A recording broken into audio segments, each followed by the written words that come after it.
Yo, what's up guys? Welcome back to my channel Nose Media TV. Can I first time make a panel? Please subscribe, comment, share, like. Chanda. Ungaphumula ungakasebenzi. Zera rako ili wakuda kutozorora. Ungaka sufuna ukuphumula. Fokuroko unenge wakurowa ngonono. 4 p.m. kubatwa nehope 4 p.m. njengobuthongo. Kuzorora usati washanda. Ukuphumula ungakasebenzi. Wana wadiki wanenge imi. Ma kuzorora msati madi. Ngami seliphumula lingakasebenzi. Hallelujah. The time is now. Isikhathi ukhathesi. Munhu ngaacreate. Umuntu ka create. Nobody is going to come to create. Akula muntu ozakwenzela. Hakuna munhu ari kuya kuzogadzira upenyu. Akula muntu ozabuyelungisa. Ukada imba yakanaka ndiwe unozvigadzira. Ukada upenyu wakanaka ndiwe unougadzira. Ukada mhuri yakanaka ndiwe unoigadzira.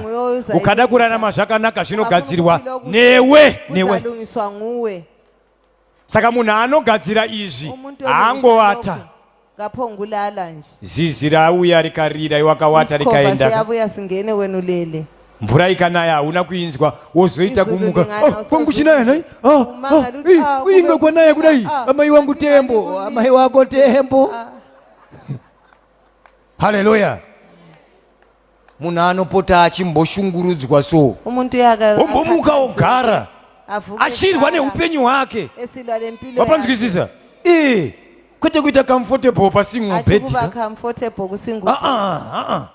kwete unofana kuti ukarara pasingle bed yako anditika wombomuka kokuma midnight ikoko obata muroyi kana uri muroyika wakairasa wakaidi wobva wati nhamo wakairasa iwe hausi kuzofa uchindida iwe nhamo iwe mapanzwisisaka kita comfortable pari kukwe zvokuti unorara mvura ikarowa ine mabhanangana ukasamuka baba wangu.